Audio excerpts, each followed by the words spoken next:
Please welcome on the screen now. Thank you, बहुत बहुत धन्यवाद सर को, आदरणीय सर को प्रणाम। थैंक यू इफ्तिकार सर, सभी को जय आरसीएम। आज का जो कार्यक्रम है उसमें जैसे हम स्कूल में भी कॉलेज में देखते हैं कि एक होती है थ्योरी वाली क्लास और एक होती है प्रैक्टिकल वाली क्लास। तो आज कुछ ऐसे उदाहरण आप सभी के सामने रखना चाहूंगी जहां जो सीखा गुरुकुल में आके वो प्रैक्टिकली जब किया तो उसके कैसे नजारे सामने आए, वो आप सबके साथ मैं जरूर से शेयर करना चाहूंगी। 15 जनवरी को एक बेहद महत्वपूर्ण सत्र आदरणीय मनीषा मैम के द्वारा लिया गया था।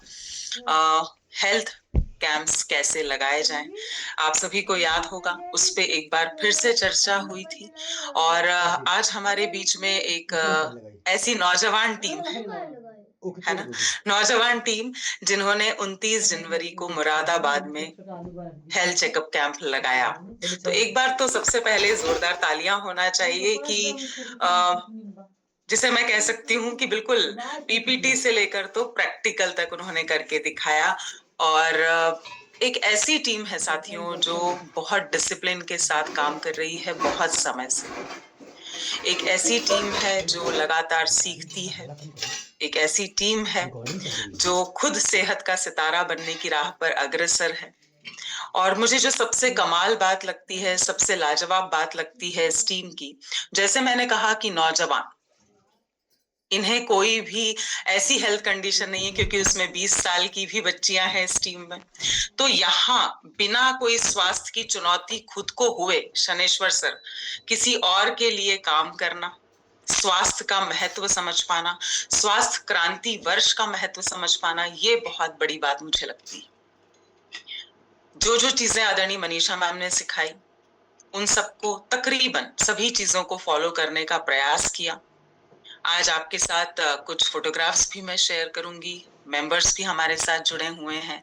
तो आखिर ऐसी क्या क्या चीजें इन लोगों ने की, उस पर हम चर्चा करेंगे। और क्या सीखा, क्या आगे की प्लानिंग है, और इनके हिसाब से क्या लर्निंग्स है, एरियाज ऑफ इम्प्रूवमेंट। जैसे अभी आदरणीय सर कह रहे थे कि लगातार सोचते रहना कि कहाँ पर और इम्प्रूवमेंट की गुंजाइश है। तो किस बेसिस पर इन्होंने ये हेल्थ चेकअप कैंप किया, कहाँ किया, उन सभी विषयों पर चर्चा करेंगे। लेकिन एक बार मैं आप सभी को याद दिलाना चाहूंगी कि हेल्थ चेकअप कैंप में क्या क्या चीजें करने के लिए निवेदन किया गया था।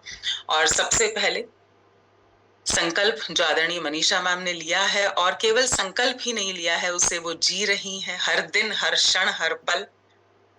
तो आदरणीय मनीषा मैम ने हम सबके सामने गुरुकुल में ही ये संकल्प लिया था कि आने वाले 5 वर्षों में मैं 15 करोड़ महिलाओं और 1 करोड़ परिवारों की सेवा करूंगी, उनके जीवन में स्वास्थ्य पहुंचाऊंगी, एक नई ऊर्जा, एक नया विश्वास जगाऊंगी, और मैं अपना समूचा जीवन सेवा, स्वास्थ्य और संस्कार, इन्हीं 3 स्तंभों को समर्पित करती हूँ। यही मेरा मार्ग है, यही मेरी साधना है, और यही मेरा जीवन का ध्येय है। इसके तहत जब बात शुरू हुई कि हम कैसे ज्यादा से ज्यादा लोगों तक पहुंचे, सटीक तरीके से पहुंचे, सबूत के साथ पहुंचे, तो सेहत मित्र आदरणीय सर ने हम सबको रास्ता दिखाया कि अब हमें एक सलीके से काम करना है। हमारे पास सारे सबूत होने चाहिए कि हाँ, हमने इन स्वास्थ्य कंडीशंस पे काम किया और ये रिजल्ट्स भी आए। तो जब हमने बात की हेल्थ कैंप्स की, तो यहाँ एक मार्गदर्शन हमें दिया गया कि हमें टीम सबसे पहले बनानी है। तो क्या जिस टीम की मैं बात कर रही हूँ वाकई में उसमें 4 से 5 लोग थे? क्या लगता है आपको, उन्होंने फॉलो किया इसको, हाँ या ना में बताइए। यस। तो जब ये कैंप लगाने गए तो 4 लोगों की टीम थी, लेकिन आप सभी बहुत अच्छे से जानते हैं कि किसी भी काम को अंजाम देने के लिए एक होती है पर्दे के सामने की टीम, राइट, और एक होती है पर्दे के पीछे की टीम, जो शायद दिखाई नहीं देती, लेकिन उनका सपोर्ट बहुत मजबूती से चाहिए होता है। जैसे अगर मैं आपको उदाहरण दूं, जब भी अगर कोई आप फ्लाइट लेते हैं तो हमें क्या लगता है कि बस एक पायलट है जो उड़ा रहा है और कैबिन क्रू है जो आपकी सेवा कर रहे हैं, राइट सानू जी? लेकिन ऐसा होता नहीं है। अगली बार आप जब भी एक फ्लाइट पकड़ने जाए ना, तो आप गिनते गिनते गिनते गिनते गिनते थक जाएंगे कि ओ, इतने सारे लोगों का सहयोग लगता है क्या एक उड़ान भरने के लिए। टिकट बुक करने से लेके सबसे पहले जब आप प्रवेश करने जाते हैं तो वहां पर स्टाफ होता है, वो देखता है कि सही व्यक्ति प्रवेश कर रहा है कि नहीं। फिर आपका बैग स्कैन करने के लिए लोग होते हैं, फिर आगे जाते हैं आप, फिर चेक इन करने के लिए वहां पर काउंटर पे लोग होते हैं, वहां से फिर ऊपर जाते हैं, फिर सिक्योरिटी होती है। ये चौथा पड़ाव आ गया अभी तक। उसके बाद सिक्योरिटी की जांच होती है, वहां अलग स्टाफ होता है, वो अलग टीम है सर। उसके बाद फिर गेट पर आपकी, है ना, जब आप फाइनली प्रवेश करने जा रहे हैं, फिर उसके बाद विमान में प्रवेश करने के पहले, और फिर अंदर का स्टाफ और पायलट से लेकर, अच्छा उसके बाद बहुत सारी चीजें तो रही गई, ग्राउंड स्टाफ। आप जहां उतरते हैं आपका बैग पहुंच जाता है, कैसे भाई? बैग भी हवा में उड़ के आया है कहीं अलग से। तो वो बैग्स रखने वाली टीम अलग है, उतारने वाली टीम अलग है, बेल्ट पे रखने वाली टीम अलग है। क्या ये समझ पा रहे हैं आप लोग? टीम वर्क बहुत महत्वपूर्ण है। और ये भी आपसे कहा गया था कि जरूर से अपनी टीम में महिलाओं को शामिल करें। इफ्तिकार सर, आपसे ही पूछना चाहूंगी, अगर हमारे हेल्थ चेकअप कैंप की टीम में एक भी महिला साथी अगर है तो उसका क्या फायदा होगा, उससे क्या प्रभाव पड़ेगा आपके हिसाब से सर? एक तो हेल्थ कैंप पे बहुत सारा महिला साथी आते हैं, वो उसमें घुल मिल जाएगा और कुछ बात भी उनसे डायरेक्ट करेगा। और जो है महिला जो है वो बहुत प्रेम से बात करती है, तो भी बहुत काम करेगा। और हमारा जो अगर हेल्थ कैंप पे अगर हाइजीन के बारे में कुछ बताना होता है तो महिला साथी वो बहुत बेहतरीन तरीके से सबको बता पाएगा। बिल्कुल सही सर, बिल्कुल सही। आपने बढ़ जाता है जहां महिलाएं होती। तो जब भी हम हेल्थ कैंप लगाएं वहां पर कम से कम 4 से 5 साथी, जैसे कि मैम ने भी गाइड किया था, हम अपनी ही टीम से जुड़े लोग, अपने ही अभियान से जुड़े लोग तो जा ही सकते हैं, साथ ही साथ कुछ ऐसे लोगों को भी शामिल करें जो कुछ अच्छा करना चाहते हैं समाज के लिए, देश के लिए। नॉन आरसीएम के जो लोग हैं उन्हें भी शामिल कर सकते हैं। आज जब आप ये फोटोज मैं आपको दिखाऊंगी, आज जब आप इन लोगों से मिलेंगे, नौजवान टीम से मिलेंगे, तो आप देखेंगे कि ये तो कहीं ना कहीं पहले से सेहत का सितारा है और लगातार अपनी हेल्थ पर काम कर भी रहे हैं। वेशभूषा प्रोफेशनल हो तो हर बार जहां भी आप देखेंगे इनकी वेशभूषा 100% प्रोफेशनल होती है। टूल्स ये लोग हमेशा अपने साथ रखते हैं, इस कैंप में भी लेकर गए थे, और एक ही मिशन है, स्वास्थ्य रक्षा। साथ ही साथ गाइड किया गया था कि जब हमें लोगों तक पहुंचना है तो हमारे पास टूल्स के साथ साथ टेस्ट करने की भी सुविधा होना चाहिए। तो एक शब्द होता है प्रमोद जी, सेल्फ सफिशिएंट। तो ये टीम एक तरीके से सेल्फ सफिशिएंट बनती जा रही है। इनके पास ही ऐसी व्यवस्थाएं बहुत सारी हैं जिससे कि ये चेकअप कर पा रहे हैं, और लैब के साथ भी टाई अप लगातार जारी है। साथ ही साथ काउंसलिंग के लिए अनुभवी लोग भी यहाँ पर हैं, क्योंकि बहुत सालों से अभियान में जुड़े हुए हैं। बहुत बड़े लेवल पर भी कुछ साथी हैं इस टीम में, जहां ये आराम से बैठकर हेल्थ की काउंसलिंग कर सकते हैं। राइट। तो इस तरीके से पूरे सीड्स की सलाह देते हुए एनीमिया पर बात की गई। आदरणीय मनीषा मैम की जो किताब है सबसे पहले सेहत, हेल्थ और हाइजीन पर ही ये कैंप लगाया गया, एक इंजीनियरिंग कॉलेज में लगाया गया। राइट। साथ ही साथ 15 तारीख को आदरणीय मनीषा मैम ने ये सेशन लिया था, और 29 तारीख तो ग्राउंड वर्क किया। कॉलेजेस जाना, अपॉइंटमेंट लेना, कहाँ पर सेशन रखा जाएगा, बैठने की क्या व्यवस्था रहेगी, प्रिंसिपल से मिलना, मतलब प्रभावशाली व्यक्ति को साथ में लेकर ही इस हेल्थ चेकअप कैंप को लगाया गया।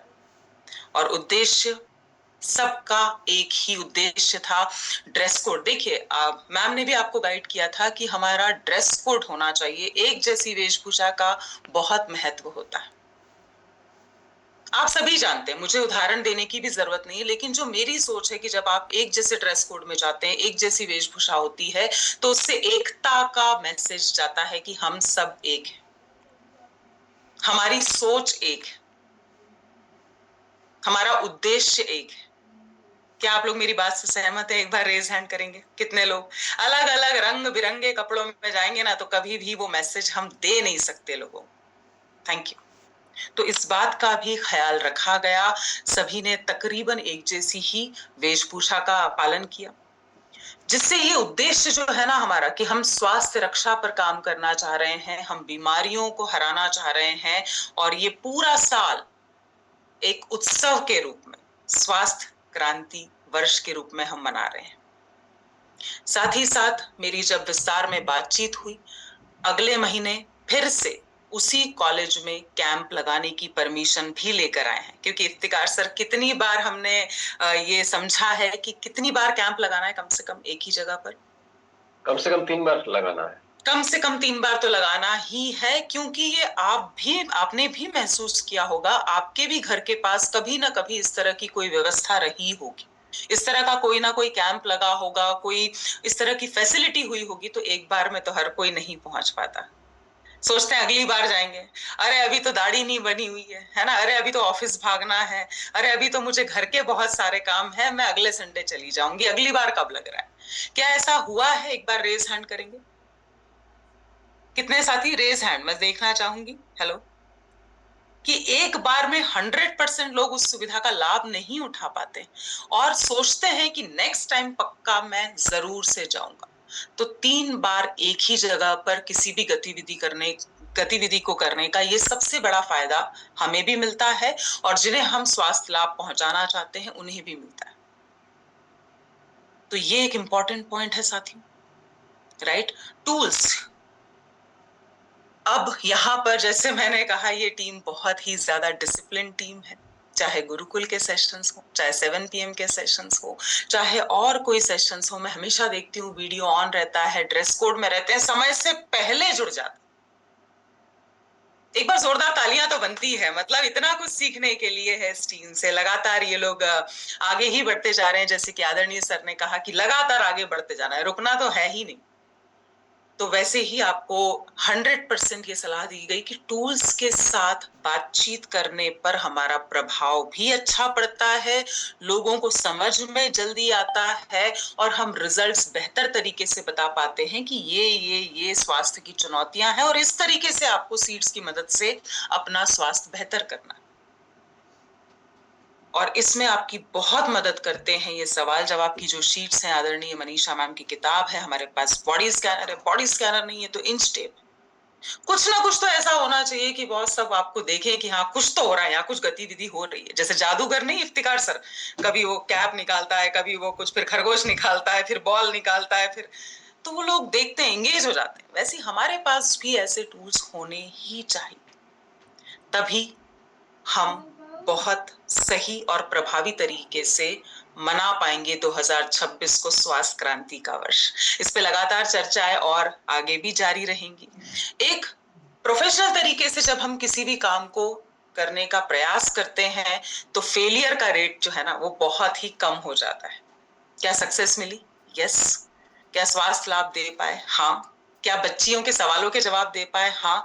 और हम ये बिल्कुल सोच सकते हैं कि ये बार बार एनीमिया क्यों आ जाता है, बार बार महिलाएं, बेटियां ये क्यों आ जाते हैं बार बार? इसलिए क्योंकि जो स्थिति है ना वो सच में चिंताजनक है। मैं आपको यहाँ पर एक ही उदाहरण देना चाहूंगी। जब 11 बच्ची, ये मैं केवल इतना आंकड़ा बता रही हूँ, जब 11 बच्चियों का वहां पर हीमोग्लोबिन टेस्ट किया गया, ध्यान से सुनिएगा, कितने? 11 इंजीनियरिंग कॉलेज की बच्ची हैं। हम क्या बोलेंगे, अरे वाह काफी एजुकेटेड है, काफी पढ़ी लिखी है, काफी समझदार है, लेकिन हेल्थ की अवेयरनेस बहुत कम है। 11 में से आप कल्पना कर सकते हैं कितनी बच्चियों का हीमोग्लोबिन कम रहा होगा? इफ्तिकार सर आप बताएंगे, कोई गेस? कम से कम तो मैम मुझे लग रहा है 7-8 तो एग्जैक्टली बिल्कुल सही आपने कहा। 11 में से 8 बच्चियां एनीमिक थी। क्या ये छोटा मोटा आंकड़ा है? क्या इस तरह की अवेयरनेस हमें और बढ़ाने की जरूरत है? क्या इस तरह से और बच्चियां हमारे इंतजार में हैं, अलग अलग स्कूल्स में, कोचिंग्स में, हॉस्टल्स में, कॉलेजेस में? तो देखना चाहेंगे किस तरीके से ये कैंप हुआ। कितने लोग? रेज हैंड करिए एक बार, है ना? और हमें लगातार एक दूसरे से सीखना है, और जैसे आदरणीय सर ने अभी कहा कि ईगो को साइड में हटाकर सीखने की जब बात आती है तो हमें ये बिल्कुल भूल जाना है कि अरे ये तो मुझसे छोटा है, अरे ये मुझसे बड़ा, अरे ये अभी तो नया है। चलिए, तो मैं आप सभी के साथ बिना समय गवाए कुछ तस्वीरें यहाँ पर साझा कर रही हूँ। मुरादाबाद का ये इंजीनियरिंग कॉलेज है। इफ्तिकार सर देख पा रहे हैं? जी मैम। बहुत बड़ी संख्या में बच्चियां इकट्ठा हुई और इतनी ठंड में भी देखिए ज्यादातर बच्चियों ने सर पे टोपा वोपा सब लगा के बैठे हैं, और टीचर्स भी, उनकी भी काउंसलिंग हुई, बहुत सारी चीजें हुई। यहाँ आप देख पा रहे हैं कि लोग चाहते हैं स्वास्थ्य की जानकारियां लेना, लेकिन उन तक पहुंचने वाले लोगों की संख्या बहुत ही कम है। ये कुछ तस्वीरें हैं आप देख रहे हैं, और इस नौजवान टीम में महिलाएं भी हैं। और एक बार जोरदार तालियां पुरुषों के लिए जिन्होंने इतनी बड़ी संख्या में उन्हीं की उम्र की लड़कियों को हेल्थ अवेयरनेस दी, हाइजीन की अवेयरनेस दी। बहुत ही शानदार ये प्रयास, बहुत ही शानदार ये प्रयास। देखिए आप,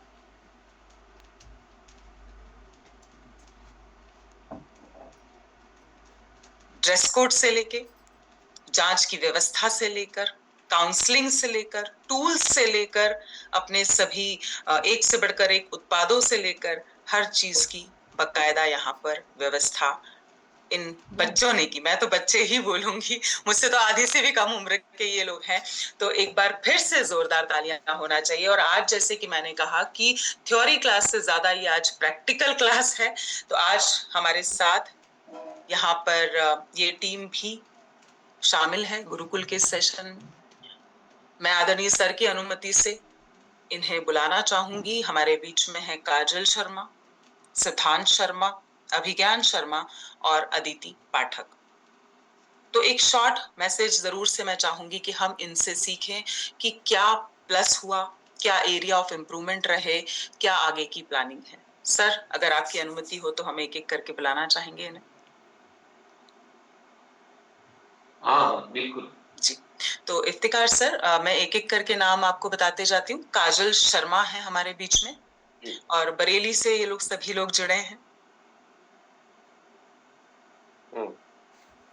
काजल जी रेज हैंड कर दें। काजल, अदिति, सिद्धांत और अभिज्ञान, प्लीज। थैंक यू जी। Yes sir. ओके, सो सबसे पहले काजल से हम मैसेज लेते हैं। काजल, प्लीज आप सभी को एक बार बताएं आपका अनुभव क्या रहा, कैसे आपने इसे किया। आइए। थैंक यू मैम, और सभी साथियों को जय आरसीएम। सर, अनुभव से पहले 2-3 चीजें जरूर शेयर करूंगी। ये जो पूरा भावना है, ये जो भाव है, ये आदरणीय टीसी सर द्वारा गाइडेड है, और जो बीज अभियान का उन्होंने हमारे साथ, वो हमारे माइंड में जो रोपित किया है, उसके अंतर्गत उसको ध्यान में रखते हुए ये हमारा पूरा प्लान रहा है। अभियान और भाव, इसके बाद सारी प्रैक्टिकल चीजें आती हैं। और जब अभियान की बात करते हैं तो सारी चीजें बहुत छोटी लगती हैं, सारे चैलेंजेस बहुत छोटे लगते हैं। नो डाउट हमने इस पे बहुत काम किया, और बहुत कुछ समय से हम लोग इस पे लगातार काम कर रहे हैं, और मुझे लगता है कि अभी हमने कुछ काम नहीं किया। अभी तो बहुत ज्यादा, जिस लेवल का आदरणीय टीसी सर की सोच है, उस लेवल तक तो अभी हम पहुंचे ही नहीं है। अभी बहुत बहुत ज्यादा हमें करने की आवश्यकता है। 2-3 चीजें आपके साथ शेयर करती हूँ मैं। ये हमने फाइल बना रखी है, आई थिंक मैं बैकग्राउंड उठा लूं, मैं ऐसे बताती हूँ। वी हैव अ फाइल जहाँ पे हमने फोटोज और सिग्नेचर्स, जिस स्कूल, जिस इंस्टीट्यूशन में हम जाते हैं, वहां पे फोटोज उसके और सिग्नेचर्स ये हमारे पास है। तो जब भी हमारा किसी भी इंस्टीट्यूशन के पास जाना होता है तो हम उन्हें ये फाइल दिखाते हैं। लेकिन आजकल दिक्कतें इतनी है कि जब हम बात करते हैं ना, तो 80% लोग कह देते हैं कि ठीक है, आप आइए और ये प्रेजेंटेशन आप हमारे स्कूल या कॉलेज में दीजिए। मुरादाबाद में अभी हमने जो प्रेजेंटेशन किया था वो लगभग 100 किलोमीटर दूर था, और वहां पे अपॉइंटमेंट लेने के लिए मैं 1.5 हफ्ते पहले वहां के प्राचार्य से मिलने गई थी, जो नहीं थे। फिर नेक्स्ट डे वो मिले, उनके साथ चीजें शेयर करी, और उन्होंने अथॉरिटी पर्सन का नंबर मुझे दिया, जो भी जिम्मेदार पर्सन था। उनसे बरेली लगभग 100 किलोमीटर दूर है, तो फोन पे वार्तालाप करके हमने अपॉइंटमेंट फिक्स किया है। एरिया ऑफ इम्प्रूवमेंट जो मुझे लगे कि अभी और होने चाहिए, सबसे पहला तो है कम शब्दों में इफेक्टिव प्रेजेंटेशन हम कर सकते हैं, और बेहतर इसमें करा जा सकता है। दूसरा, मैंने ये देखा कि कई बार बहुत सारी चीजें बच्चों के समझ में आती हैं, लेकिन कई बार परचेजिंग पावर नहीं होती। तो हम प्रयास करें कि जो बच्चे सक्षम नहीं है परचेजिंग पावर में या डिसीजन में, तो अगर उनके साथ उनके पेरेंट हो, तो हम ये प्रेजेंटेशन 4 गुना इफेक्टिव तरीके से इस अभियान को आगे बढ़ा सकते हैं। नेक्स्ट है, सबसे पहले सेहत के द्वारा हमने जो बिंदु रखे, हम और भी रख सकते थे, कुछ ही बिंदु रख पाए हम और रखने चाहिए थे, और रख सकते थे। और कई बार जैसा मैम ने कहा कि 1 महीने बाद का हमने टाइम लिया है, तो फॉलो अप का जो नियम है वो 1 महीने बाद कहीं ना कहीं बहुत सारी चीजें बच्चों के दिमाग से धूमिल हो जाती हैं। तो मुझे ऐसा लगता है कि हमें दोबारा मिलने का तरीका और कुछ और खोजना चाहिए, जिसकी वजह से हम उस प्रेजेंटेशन को उस और भी ज्यादा हेल्पफुल तरीके से बता पाए और सीट्स को और भी ज्यादा बेहतर तरीके से बता पाए, क्योंकि 1 घंटे का हमारे पास समय होता है, तो हम सीट्स को बहुत और तरीके से बेहतर नहीं ज्यादा एक्सप्लेन कर पाए। हमने पॉइंट्स बताए बस, उसे हम और अच्छे से बता सकते थे। तो मैम मेरी तरफ से तो यही चीजें थी, बाकी जो भी गाइडलाइन दी जाती है उसको और बेहतर करने का हम प्रयास करते हैं। Over to you ma'am. Thank you so much Kajal. जो आपने एक बात बोली उस पर मेरे पास एक सजेशन जरूर है, उस पर हम बात करने का प्रयास करेंगे। So next we have Abhigyan. एक बार जोरदार तालियां अभिज्ञान और सिद्धांत के लिए। I am so proud of you, all of you, but Siddhant और Abhigyan, heads off, over to you. आइए। Thank you ma'am. और मैम सेम कॉलेज में मैंने पर्सनली प्रिंसिपल से ऑलमोस्ट 6 मंथ पहले बात करी थी, और तब कुछ चैलेंजेस आए थे कि मतलब आप तो मेल हो, आप अकेले कैसे करोगे, कि आपकी टीम में फीमेल्स भी हैं, तो इस तरह से गड़बड़ रहा था। हालांकि उन्होंने एक अथॉरिटी नंबर शेयर किया था, तो 1-2 बार फॉलो अप रहा, लेकिन ढंग से नहीं हो पाया। वहीं पे फिर काजल मैम ने दोबारा जाके बात करी, तो हमें ये फाइनली डिसीजन मिल पाया कि वहां पे करना है। और टीम के साथ जब चीजें वहां पे शेयर कर रहे थे, तो एक जो प्रभावशाली पॉइंट उनको लगा कि ये रिलेटिव है, मतलब दीदी के साथ अपने कर रहे हैं, और वो कंफर्टेबल जो थी वो फील कर पा रहे थे। उसके अलावा जो विशेषकर हमारे पास टूल्स रहे, उनका बहुत बड़ा मतलब रोल मैंने फील किया वहां पे, कि इस बार हमारे पास एक एक्स्ट्रा टूल था, हीमोग्लोबिन का जो जिससे हम टेस्ट करते हैं, वो डिवाइस थी हमारे पास। तो प्रामाणिकता, एग्जैक्ट चीज, उससे हम चीज शेयर कर पाए। और उसके अलावा जो काम करने की जरूरत है जिन चीजों पे, मुझे लगा वो था फॉलो अप। जैसे कि हम नंबर्स कुछ स्टूडेंट्स का ले पाए, लेकिन बहुत सारी स्टूडेंट्स ऐसी थी जिनके पास उस टाइम परचेजिंग पावर नहीं थी, लेकिन वो बोल रहे थे कि हम लेंगे जरूर। तो मुझे लगा कि हम कुछ ऐसा मेथड यूज कर पाए जिससे कि हमारा नंबर एटलीस्ट सब तक पहुंच जाए, और ज्यादा से ज्यादा, क्योंकि कई बार जब गर्ल्स कॉलेज होता है तो वहां पे उनका नंबर ले पाना एक चैलेंजिंग इश्यू होता है। तो हमारा नंबर अगर सब पे पहुंच जाए तो रिजल्ट ज्यादा बढ़िया मिल पाएगा। और हालांकि हम कुछ स्टूडेंट्स का नंबर लेने में सक्षम रहे, और काफी बढ़िया रिस्पांस मिला सामने से। और जैसा कि एक बार मैंने पूछा था गुरुकुल सेशन में ही टीसी सर से कि सर, जब मैं प्रोडक्ट शेयर करता हूँ तो मेरे अंदर जो भावना आती है वो ये आती है कि मार्जिन कितना हुआ, मुझे प्रॉफिट कितना हुआ, लेकिन मैं ये चाहता हूँ कि सामने वाले का बेनिफिट कितना हुआ, ये मैं कैसे अंदर लेके आऊं, या आ नहीं रहा अंदर। तो सर ने सेशन में बताया था कि निरंतर अभ्यास से आएगा। तो मुझे बड़ा प्राउड फील हो रहा है कि सर के सेशन की वजह से मुझ में ये भावना नहीं आती कि मार्जिन कितना हो रहा है, वो हो जाएगा बाद में। लेकिन जब नेक्स्ट टाइम मैं उस सेम पर्सन को फेस करूंगा, तो उसके सामने जो वो रिजल्ट बताएगा, उसके लिए मैं थोड़ा लालची रहता हूँ कि वो क्या रिजल्ट मुझे बताने वाला है। और साथ के साथ आगे का 13-14 में मैं सिलवासा गुजरात टीम के पास पहुंच जाऊंगा। वहां पे एक कैंप हो चुका है एक सोसाइटी में, जो कि फेशियल कैंप और मेंस्ट्रुअल हाइजीन अवेयरनेस का कैंप हुआ है। और जैसा कि सेशन में बताया जा रहा है कि कम से कम 3 बार जरूरी है, तो दूसरा कैंप मेरे साथ वहां पे रहेगा हेल्थ कैंप का।